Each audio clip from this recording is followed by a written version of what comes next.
오늘 우리에게 주시는 하나님의 말씀은 마태복음 5장 7절입니다. 우리 함께 나누겠습니다. 개역 개정 성경으로 제가 봉독하겠습니다. 긍휼히 여기는 자는 복이 있나니 그들이 긍휼히 여김을 받을 것이며. 아멘. 쉬운 성경인 세번역 성경으로 합독합니다. 자비한 사람은 복이 있다. 하나님이 그들을 자비롭게 대하실 것이다. 아멘. 할렐루야. 여러분에게 행복이 충만하시기를 축원합니다. 여러분의 삶이 날마다 더 행복해지기를 소원합니다. 오늘은 하나님의 섭리 가운데 주신 마태복음 5장 7절 말씀 가지고 행복의 비결 5번째 나누도록 하겠습니다. 행복의 비결 5번째는 긍휼히 여김입니다. 긍휼히 여기는 사람, 긍휼히 여김. 말씀을 꼭 기억하시고 한 주간 긍휼, 다른 말로는 자비, 성령의 9가지 열매 중에 하나죠. 성령께서 주시는 이 긍휼의 마음이 여러분 안에 충만하시기를 축원합니다. 말씀을 준비하는데 기도하며 준비하는데 하나님의 섭리 가운데 이런 이야기를 보게 하셨어요. 친구를 만나러 약속 장소로 향하던 청년이 있습니다. 약속 장소 근처에 한 할머니가 추운 날씨에도 꽃을 팔고 있었습니다. 이 청년이 이야기합니다. 할머니, 추운데 이렇게 꽃을 이렇게 팔고 계세요. 그래. 할머니가 우리 소녀가 건강이 안 좋아서 내가 꽃이라도 팔지 않으면 약을 살 수가 없어요.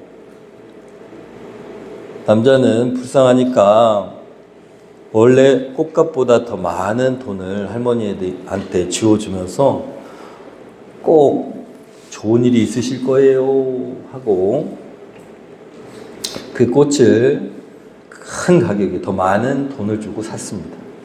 그런데 그렇게 대화 중에 친구가 그걸 봤어요.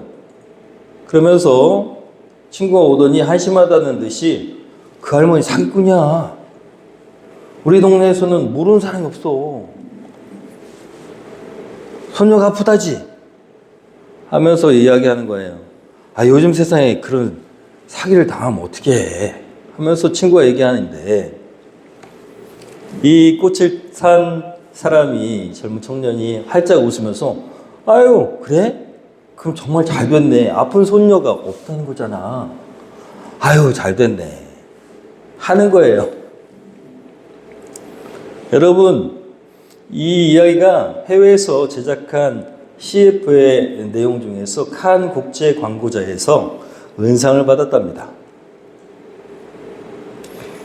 여러분, 좋은 성품을 가진 사람은 거짓말을 대할 때도 심성이 드러나는 것입니다.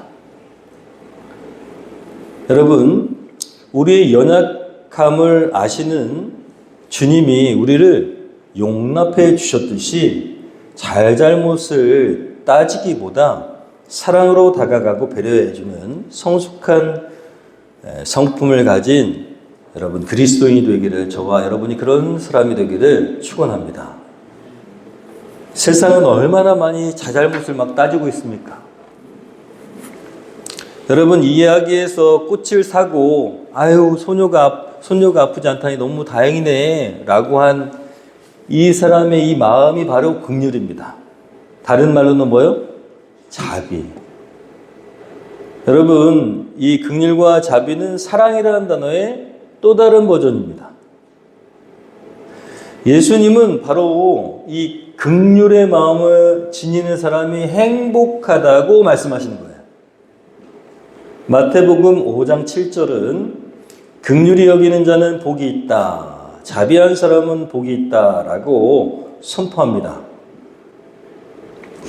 이렇게 긍휼이 있으니까 복을 받을 것이다가 아니라고 제가 몇 번 말씀드렸어요. 선포에 가깝습니다. 행복할 것이다 라고 선포하는 겁니다. 긍휼히 여기는 사람은 행복할 것이다, 행복하다 라고 선포하는 것입니다.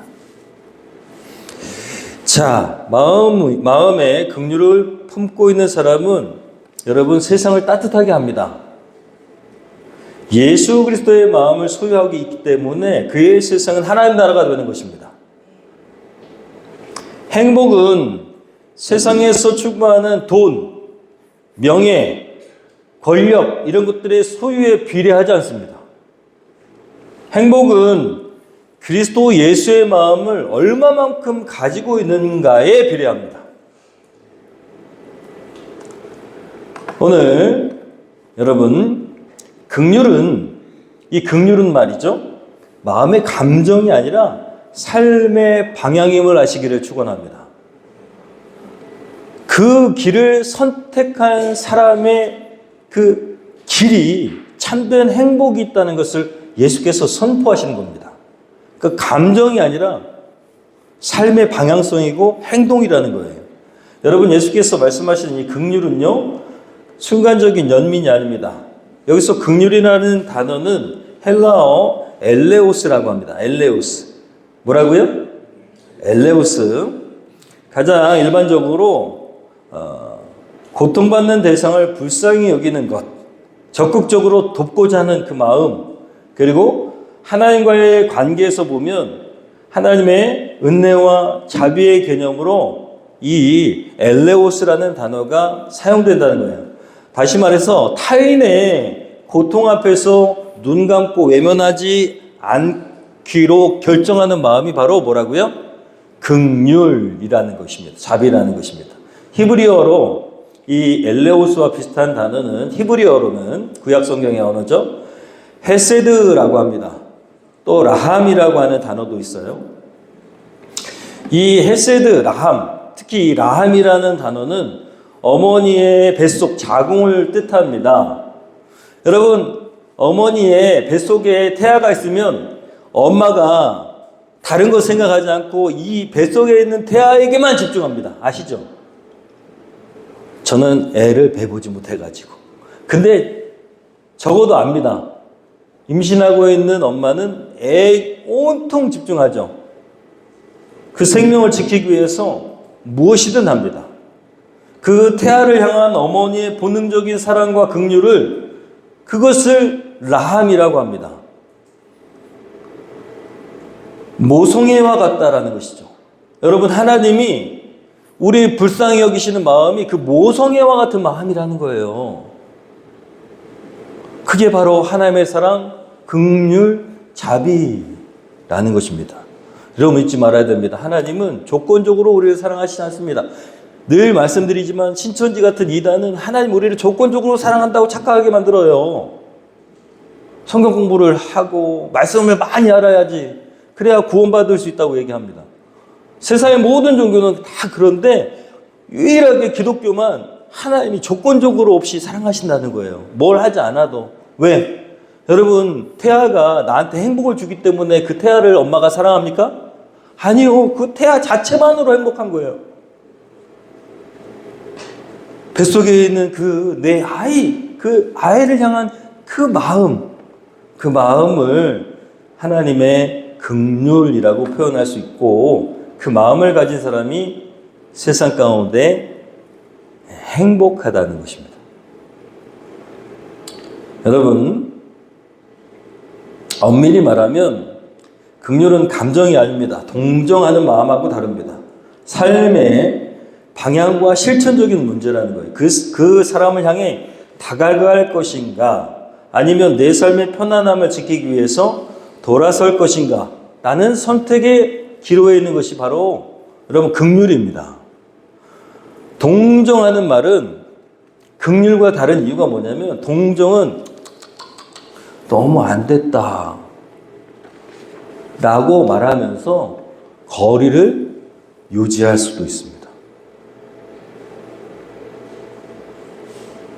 나에게 손해보는 마음, 나 손해보지 않으려고 너무 안 됐다 하면서 아무 행동도 하지 않는 게 뭐예요? 동정. 긍휼은 너무 안 됐다 하면서 그냥 지나칠 수 없는 마음이 긍휼입니다. 반드시 어떤 행동이 따르게 돼 있습니다. 진짜로 그 영혼이 하나님이 주신 마음으로 품어지게 되면 반드시 행동하게 돼 있다는 거예요. 그래서 삶의 방향과 실천적인 것이라는 것입니다. 여러분, 성경에 보면 선한 사마리아인의 비유가 있습니다. 어떤 사람이 강도를 만났는데 그 강도를 만난 사람 피 흘려서 죽어가고 있는데 제사장, 오늘날로 치면은 목사는 이렇게 피해가요. 여러분, 다른 말로 레위인이 또 있습니다. 레위인은 오늘날로 치면은 그리스도인을 얘기해요. 교회 다니는 사람. 어떻게 했습니까? 불쌍하긴 하지만 어떻게 해요? 나도 강도를 여기서 만날 수 있으니까 얼른 지나가야겠다 하고 그 죽어가는 그 사람을 놔두고 지나가 버렸어요. 그런데 예수님 말씀하시는 그 선한 사마리아인은 유대인과는 원수지간입니다. 근데 그 선한 사마리아인은 어떻게 했어요? 그냥 지나치지 않고 싸맸고 자신의 이동수단에 태워서 그리고 고칠 수 있는 대로 데려가서 여러분 치유받게 했다는 것입니다. 오늘날 여러분 우리 기독교 한국교회의 많은 성도들이 그냥 이런 하나님이 주목하시는 불쌍한 영혼들, 지금 죽어가고 있는 영혼들에게 얼마나 마음을 다해서 다가가고 있을까요? 우리는 돌아봐야 됩니다. 죽어가는 영혼들을 그냥 내버려둬요. 그러면 여기에 나와 있는 레위인, 여러분 목사가 죽어가는 영혼들에게 관심이 없어요. 그러면 뭐와 같습니까? 여기에 나온 제사장과 같은 거예요.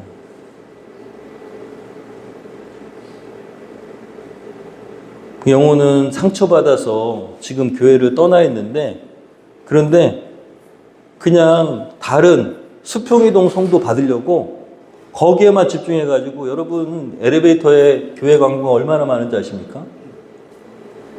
분명히 예수님은 너희들은 가서라고 말씀하셨는데 어디로 가라고? 죽어가는 영혼들에게 가서라고 말씀하셨는데 광고 내가지고 다른 지역에서 오는 사람들 기다리고 있어요. 우리 교회가 얼마나 좋은지 말만 뻔지를 해. 예수님이, 하나님이 통곡하실 일입니다. 지금 교회를 떠난 영혼들이 얼마나 많은데 그들에겐 관심이 없어요.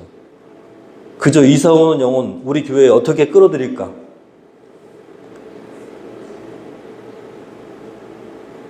교회가 기업입니까? 광고를 왜 합니까? 광고를. 사람 끌어모으는데요? 광고를 왜 합니까? 분명히 예수님이 가서, 너희는 가서 모든 족속으로, 모든 민족으로 제자를 삼아 이렇게 말씀하셨는데, 여러분 교회에 사람 많이 오는 게 부흥이 아닙니다. 그건 부흥이 아니에요.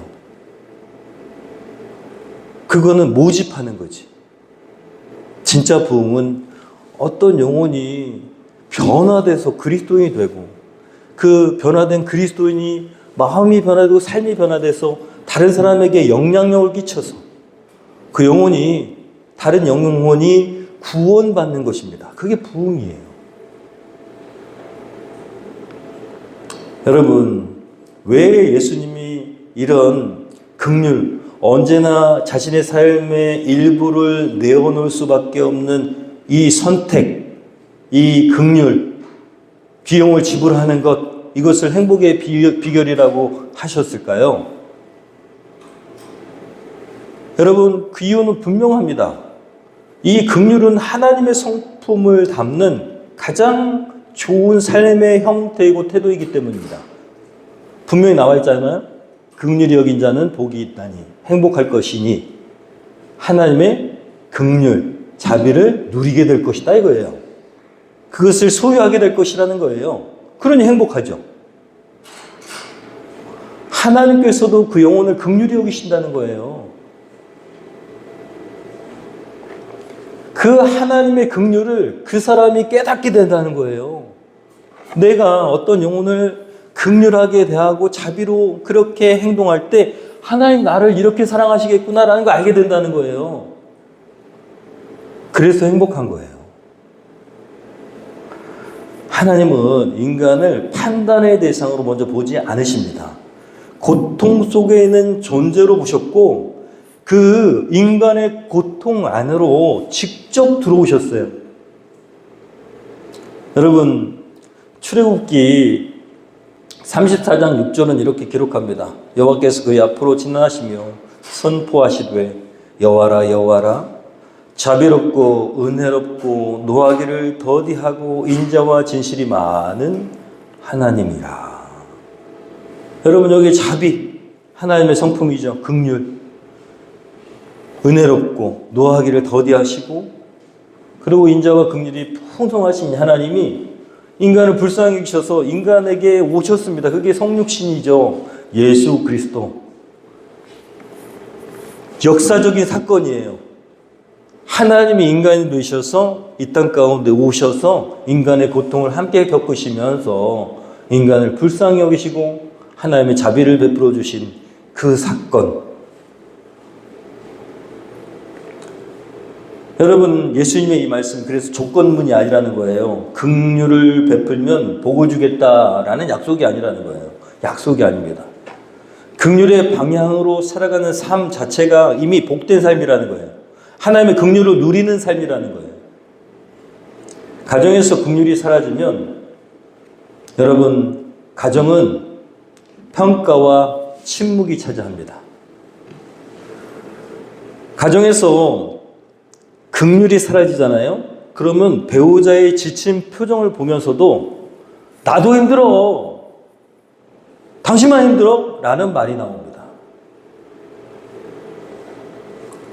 자녀의 실패 앞에서 말이죠. 기다려주기보다는 야야 저 옆집에는 저렇게 잘하는데 넌 왜 그러냐? 이렇게 비교하게 됩니다. 자녀에게 긍휼이 사라지게 되죠. 여러분, 그러나 긍휼이 살아있는 가정은 다릅니다. 문제가 없어서가 아니라 넘어져도 다시 설 수 있는 자리가 되는 것이 진짜 복된 가정입니다. 직장에서도 마찬가지죠.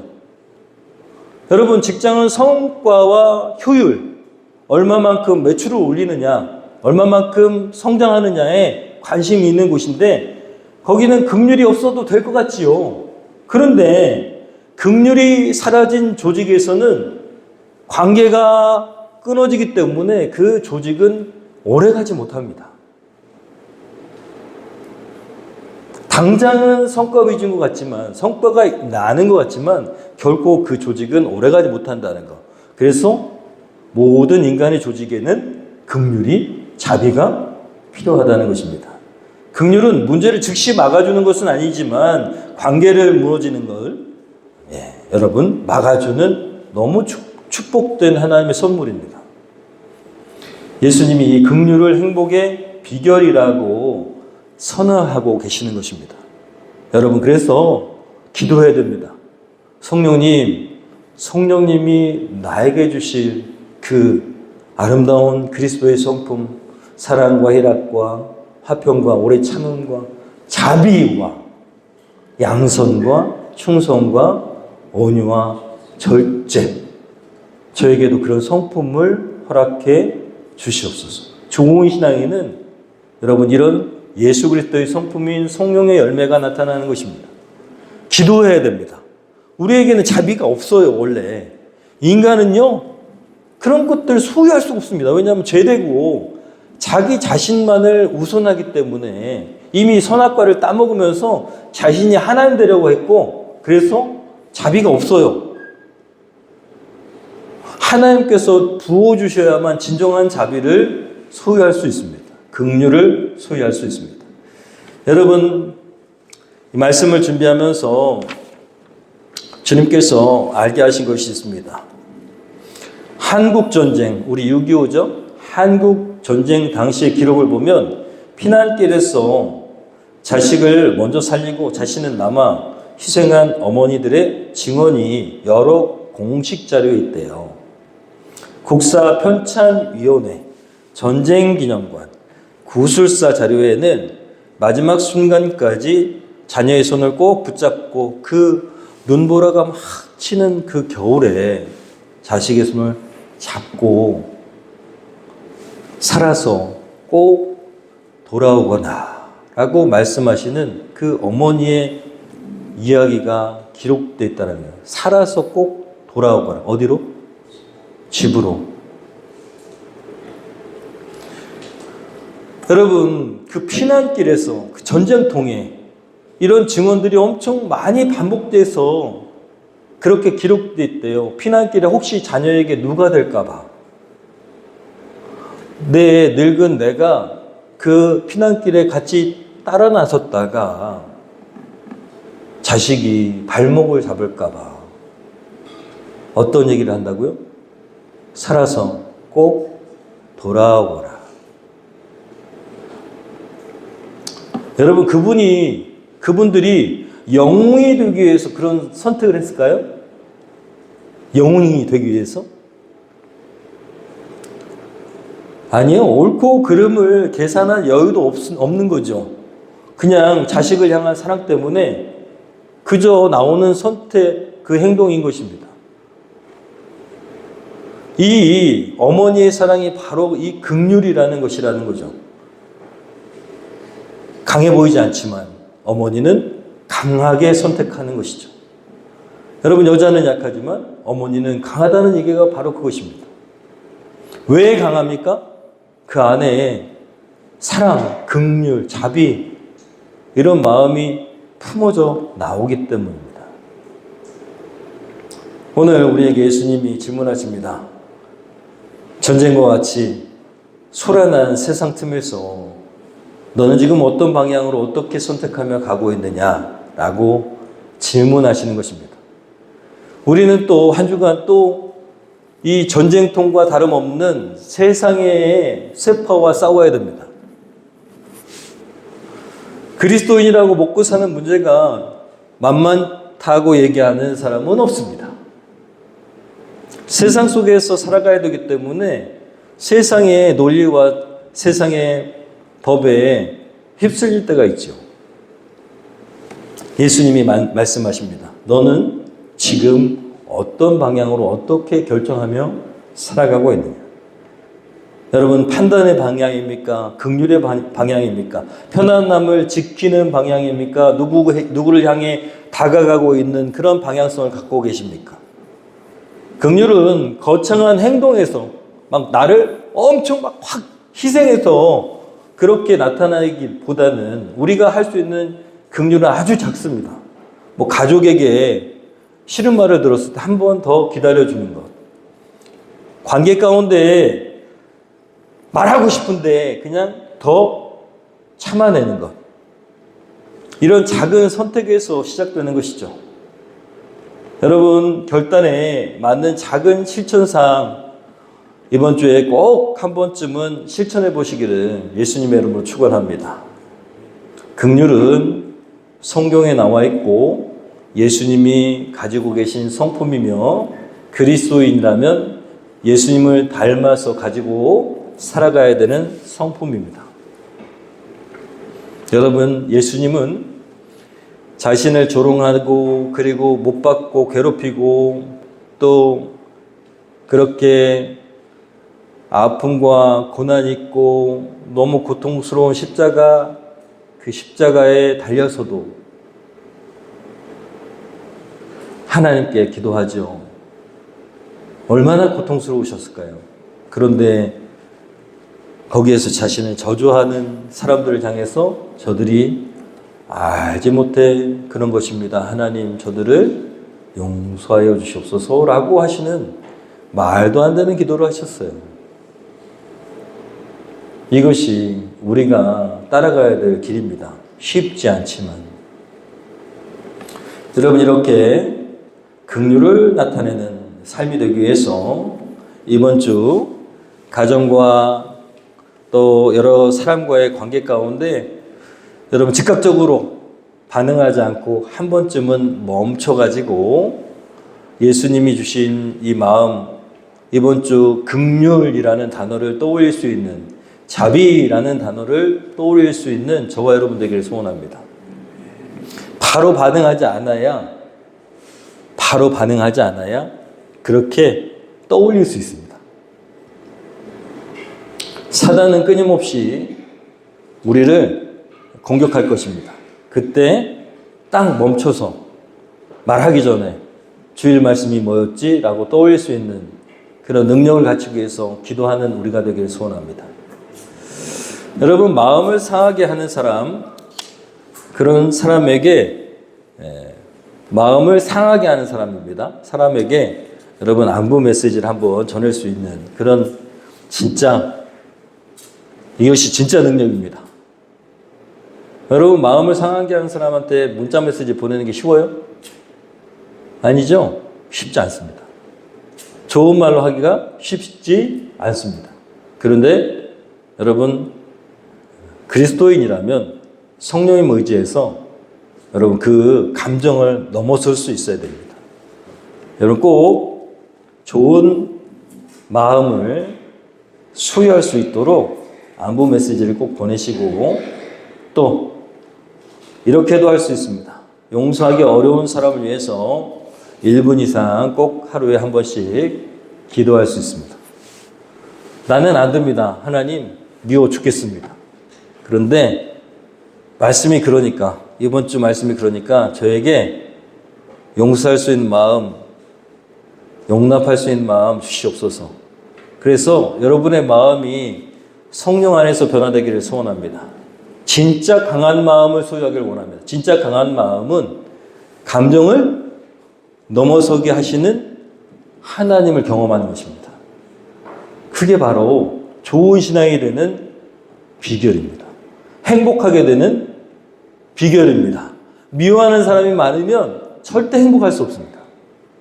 여러분, 그것을 뛰어넘을 수 있는 진짜 강한 하나님의 용서가 되기를 소원합니다. 여러분, 오늘 말씀을 기억해야 됩니다. 긍휼히 여긴 자는 복이 있나니 긍휼히 여김을 받을 것이며, 꼭 외우십시오. 긍휼히 여기는 자는 뭐가 있다고요? 복이 있나니. 긍휼히 여김을 받을 것이다 라고 말씀하시는 이 말씀이 여러분의 마음에 이 한 주간 새겨져 있기를 소원합니다. 어떤 것들을 결정할 때 믿음으로 결정하기를 소원합니다. 그리고 이번 주에는 믿음으로 결단하는데 VIP를 위해서 꼭 기도하십시오. 이번 주에 누구를 위해서 기도한다? VIP, 내가 전도해야 될 대상을 위해서 매일매일 기도하면 기적이 나타납니다. 말씀을 읽고 감사하면서 단톡방에 올리시면서 살아가기를 소원합니다. 우리 결단 찬양하겠습니다. 오늘 말씀을 생각하면서 하나님, 저도 하나님의 마음을 소유하길 원합니다. 하나님의 마음, 그리스도의 마음. 하나님, 그저 동정이 아니라 긍휼, 삶의 방향성을 분명히 선택하고 실천적인 삶으로 살아가는 그 긍휼이 하나님의 성품에서 비롯되는데, 하나님의 마음인 곳에 저도 그 마음을 같이 하기를 소원합니다 하는 마음으로 찬양하겠습니다.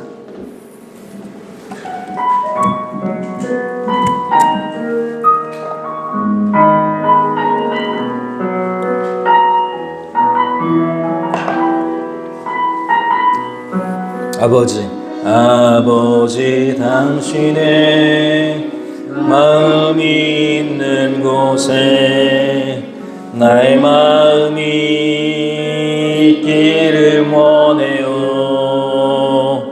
아버지 당신의 마음 그리고 인 곳에 나의 눈물이 고이기 원해요. 아버지 당신이 바라보는 영혼에게 나의 두 눈이 향하기 원해요. 아버지 당신이 울고 있는 어두운 땅에 나의 두 발이 향하기 원해요. 나의 마음이 아버지의 마음 알아. 내 모든 뜻 아버지의 뜻이 될 수 있기를. 나의 온몸이 아버지의 마음 알아. 내 모든 삶 당신의 삶 되기를. 한 번 더 찬양합니다. 아버지 당신의 마음이 있는 곳에 나의 마음이 있기를 원해요. 아버지 당신의 눈물이 고인 곳에 나의 눈물이 고이길 원해요. 아버지 당신이 바라보는 영혼에게 나의 눈물이 향하길 원해요. 아버지 당신의 울고 있는 어두운 땅에 나의 두 발이 향하기 원해요. 나의 마음이 아버지의 마음 알아. 내 모든 뜻 아버지의 뜻이 될 수 있기를. 나의 온몸이 아버지의 마음 알아. 내 모든 삶 당신의 삶 되기를. 우리 주의 눈을 감고 앞서 실천사항으로 말씀드린 것처럼 가족과 관계 가운데서 마음이 상한다고 즉각적으로 반응하지 않고 한 박자 멈추고 하나님 긍휼의 마음, 자비의 마음을 주시옵소서. 마음을 상하게 하는 사람에게 하나님 정말로 하나님의 사랑의 메시지를 보낼 수 있는 그런 강인한 마음 주시옵소서. 용서하기 어려운 사람을 위해서 기도할 수 있는 시간들이 되기를 원합니다. 언제 어떻게 하면 좋을까요? 라고 구체적으로 기도하기를 소원합니다. 매일매일 아침마다 이번 주 말씀이 긍휼히 여기는 자였지라고 생각할 수 있도록, 그리고 긍휼히 여기는 사람으로서의 삶을 결단하는 하루하루 될 수 있도록 말씀을 마음에 새기게 하시옵소서. 우리 시간에 결단하며 기도하겠습니다. 기도합니다. 주님,